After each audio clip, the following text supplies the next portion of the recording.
السلام علیکم ورحمۃ اللہ وبرکاتہ۔ بسم اللہ الرحمن الرحیم۔ نبی اکرم صلی اللہ علیہ وآلہ وسلم کی سیرت طیبہ کے مستقل مختلف شعبے ہیں، اور ان میں نبی پاک صلی اللہ علیہ وسلم کی زندگی کے سارے پہلو سما جاتے ہیں، اور اس میں ایک آپ کا خرق عادت کے وہ کام کہ جس سے بندے کی عقل عاجز ہو جائے اور اس کی کوئی تعبیر نہ کر سکتی ہو، اور خدا کے اذن سے نبی وہ معجزہ کر کے دکھا دے، تو پھر بندے جو نہیں مان رہے ہوتے ہیں بے سختہ اسلام لے آتے ہیں۔ نبی کریم صلی اللہ علیہ وسلم کا زندہ معجزہ اللہ کا قرآن ہے۔ سب انبیاء کے معجزے اپنے زمانوں تک گئے، اور نبی کا یہ معجزہ تا قیامت اپنے تمام قسم کے حیران کن واقعات کو بیان کرتا رہے گا، اور پھر وہ اس میں پیشن گوئی ہیں یا اینٹیسپیشنز ہیں جو اپنے سے آنے والے مستقبل ٹائم کی پہلے سے پیش بینی وہ کر چکے ہیں۔ یہ وہ معجزہ ہے جو بہت بڑا ہے۔ اس کے علاوہ بھی مفسرین نے مختلف معجزات کو بیان کیا ہے۔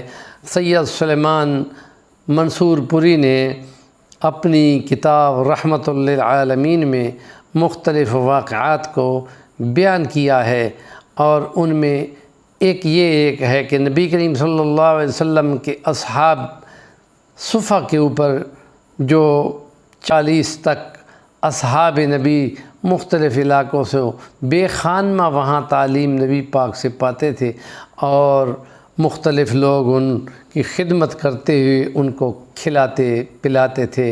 ان میں حضرت ابو ہریرہ کا نام بھی آتا ہے، جس کو بلیوں کا باپ کہا جاتا ہے، کہ نبی پاک صلی اللہ علیہ وسلم ایک دفعہ تشریف لائے تو بہت ساری بلیاں حضرت عبد الرحمن ابن صخر ان کا نام ہے، ان کے ساتھ بیٹھی ہوئی تھیں۔ اس دن سے نبی پاک نے اس کی کنیت بنا دی اس صحابی کی کہ اے ابو ہریرہ بلیوں کے باپ۔ وہ مستقل احادیث کو جو نبی پاک صلی اللہ علیہ وسلم کی دعا اور برکت اور معجزے سے، کہ جس میں وہ کہتے ہیں کہ میں نہ مجھے کھانا ملتا ہے نہ مجھے، لیکن بے خانمہ ہوں یا رسول اللہ، جو سنتا ہوں یاد ہی نہیں رہتا۔ نبی پاک صلی اللہ علیہ وسلم نے فرمایا اپنے قمیض کی جھولی پھیلاؤ، اور پھر آپ نے دونوں ہاتھوں سے لپ بھر کر اس میں ڈال دیا، فرمایا اب سمیٹ لو۔ اور حضرت ابو ہریرہ نبی کریم صلی اللہ علیہ وسلم سے پھر جب سنتے تھے تو جو سنا تھا آپ کو یاد رہتا تھا۔ اس کی مثال ہم یوں سمجھتے ہیں کہ ایک اور صحابی ہے، بنو امیہ کے بہت بڑے سردار فاتح افریقہ کا بیٹا عبداللہ ابن عمرو بن العاص، جوان سا 17 سال کا جوان۔ اس کو لکھنا پڑھنا بہت آتا تھا، اور نبی پاک نے اس کو موٹیویٹ بھی کیا تھا کہ تم لکھا کرو، دائیں ہاتھ سے لکھا کرو۔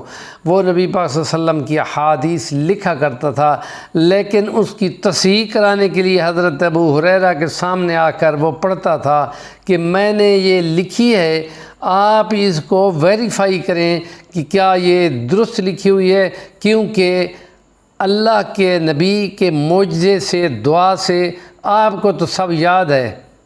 اور وہ تصحیح فرما دیتے ہیں کہ یہاں جو لفظ تم نے لکھا ہے اس کو یوں پڑھو، یوں لکھو۔ اور پھر یہی حضرت ابو ہریرہ رضی اللہ تعالی عنہ نبی پاک صلی اللہ علیہ وسلم پہ موجود تھے، اور حضرت ابو بکر صدیق کے ساتھ وہ چلے، لیکن انہوں نے کہیں اور جانا تھا، ان کو چھوڑ دیا۔ پھر اور صحابی ان کے ساتھ بھی چلے، بھی کہیں لے جائیں گے تو ہم کچھ کھا پی لیں، بھوک و پیاس سے برا حال ہے۔ تو وہ یہ 3-4 اصحاب نبی کے ساتھ چپکے کہ میں ان کے ساتھ جاؤں اور کچھ کھلا لیں۔ پھر نبی پاک صلی اللہ علیہ وسلم تشریف لائے تو ابو ہریرہ چل پڑے، انہوں نے کہا ٹھیک ہے آ جاؤ۔ اور پھر نبی پاک صلی اللہ علیہ وسلم ان کو اپنے اور باہر اپنے تھڑے پہ اپنے گھر کے باہر ان کو بٹھایا، اور پھر امہات المومنین کے ہر گھر سے پتہ کروایا کہ کوئی کھانے کی چیز ہے تو لاؤ۔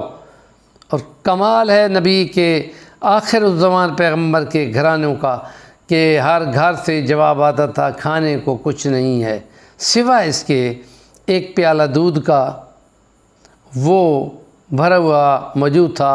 نبی پاک نے فرمایا کہ اچھا ٹھیک ہے وہی لے آؤ، اور پھر حضرت ابو ہریرہ سے فرمایا کہ صفہ کے اوپر جتنے بندے وہاں بیٹھے ہوئے ہیں تقریباً 30 سے کچھ اوپر تھے کہ ان سب کو بلا لاؤ۔ حضرت ابو ہریرہ فرماتے ہیں میں حیران ہو رہا تھا کہ پیالہ ایک دودھ کا ہے اور 30 سے اوپر بندوں کو بلا کے لا رہا ہوں، پتہ نہیں کیا بنے گا۔ اور پھر نبی پاک صلی اللہ علیہ وسلم نے فرمایا ابو ہریرہ دائیں ہاتھ سے ان کو پلاتے جاؤ، اور وہ ان کو پلاتے تھے اور وہ پیتے جاتے تھے، ہر ایک نے خوب سیر ہو کے پیا، اور پھر حضرت ابو ہریرہ کے پاس آ گیا۔ حضور نے فرمایا ہاں ابو ہریرہ تم پیو اب۔ انہوں نے پیا، آپ نے فرمایا اور پیو، انہوں نے اور پیا۔ حضور پاک نے صلی اللہ علیہ وسلم فرمایا ابو ہریرہ اور پیو۔ وہ کہتے ہیں یہاں تک کہ میرے گلے تک پہنچ گیا تھا، فل ہو گیا تھا میں۔ اور پھر نبی پاک صلی اللہ علیہ وسلم نے وہ پیالہ دودھ کا خود لیا اور بسم اللہ پڑھ کے پھر اس کو ختم کر دیا۔ نبی پاک کے بے شمار معجزات ہیں، ان معجزات سے ایمان کی تازگی محسوس ہوتی ہے، فرحت روحانیت پیدا ہوتی ہے۔ ہمارے چینل کا نام ہے صفی الرحمن البانی، ضرور سبسکرائب کریں۔ کام کی بات کا کومنٹ آپ نہیں کرتے، ضرور کیا کریں۔